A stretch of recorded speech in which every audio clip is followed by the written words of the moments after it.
Today's show is brought to you by a former guest, Helix TCS, one of the largest publicly traded non-plant touching cannabis companies in the world, trading on the OTC under ticker symbol HLIX. Their portfolio of industry-leading technology, compliance, and security companies is designed to scale internationally to capitalize on the inevitable proliferation of legal cannabis without the risk and limitations of being a cannabis producer. Record Q2 earnings, driven by their market share leading seed-to-sale tracking software, has positioned Helix TCS as one of the most exciting ancillary companies in the cannabis industry. To learn more about Helix TCS, trading under ticker HLIX, go to helixtcs.com or listen to Raising Cannabis Capital, episode 96. We definitely have positioned our company as one that is reinventing or renovating the retail experience to be closer to shopping in the comfort of your own home with all the information at your fingertips. And the sort of revolutionary part of this is that it's not a purely digital experience where you just get sucked into a screen, because the actual physical products are the buttons and the levers that you pull and push to trigger the interface.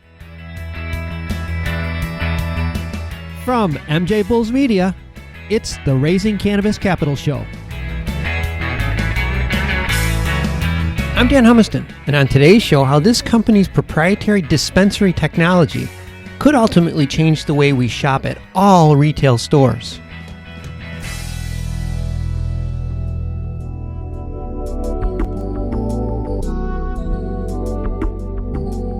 Today on Raising Cannabis Capital, we are joined by the Peak Beyond, Jeff LaPena and Bill Stark. Guys, welcome to the show. Yeah, thanks. Happy to be here. Thanks for having us. I'm glad to have both of you guys here, and I have to come clean. I completely misunderstood your company. Completely missed it. Every time I do a show, I spend a few hours trying to learn about the company, so it seems like I know what I'm talking about, even though sometimes I don't. And one mistake that I make all the time is I assume I know what the company does before I really do. And I did it again with your company. I started off thinking that you were like a menu board company. As I'm reading your website, and a lot of words that don't make sense. So I'm like, wait a minute, you got to start over.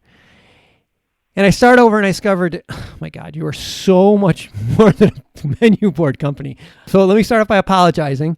I'm so excited for the listeners to hear what you actually do. Jeff, pretend we are customers at a dispensary.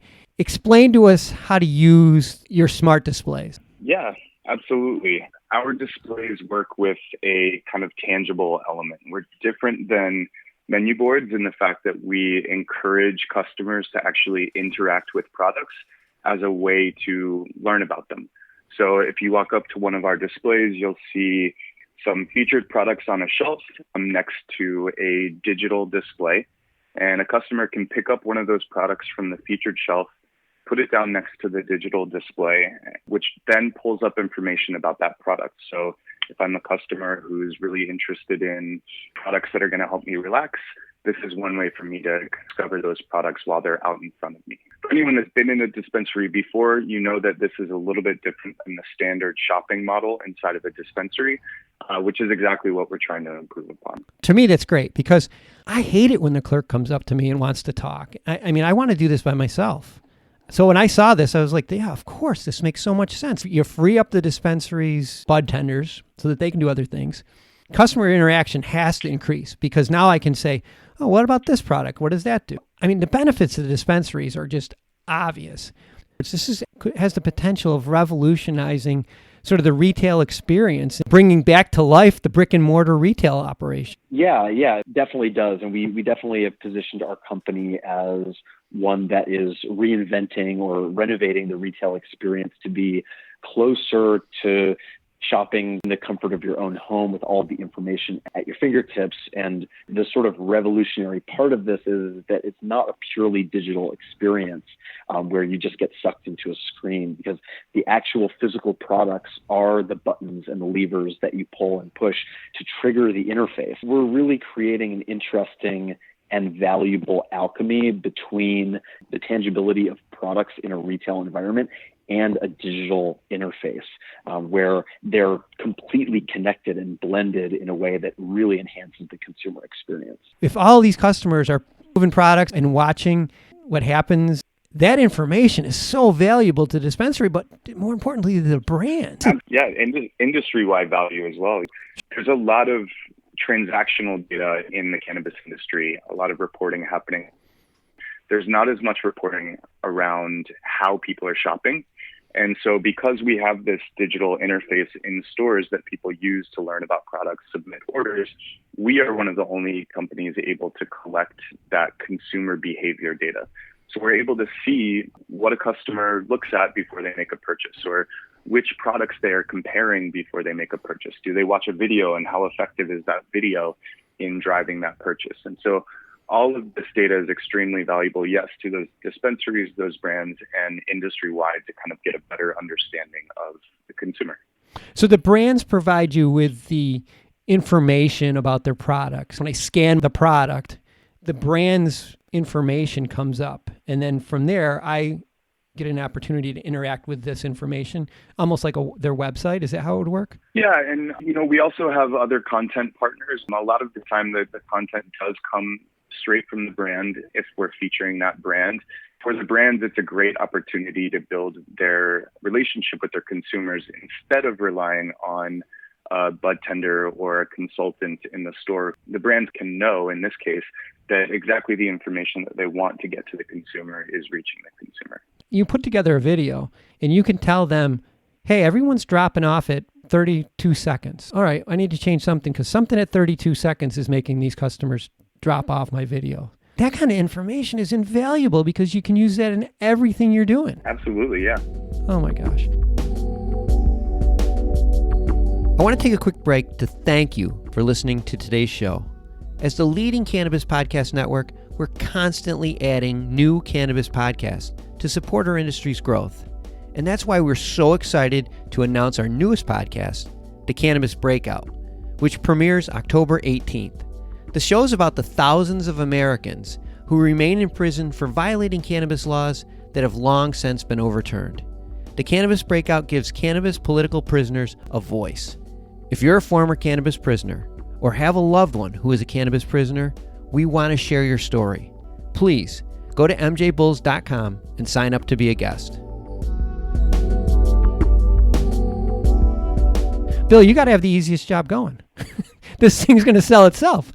Explain the business model, Bill. Tell us, how do you charge dispensaries? How do you charge brands? Can you sell the data? What we do is we have a typical software as a service model. The brands and dispensaries are charged per display, which scales quickly for affordability.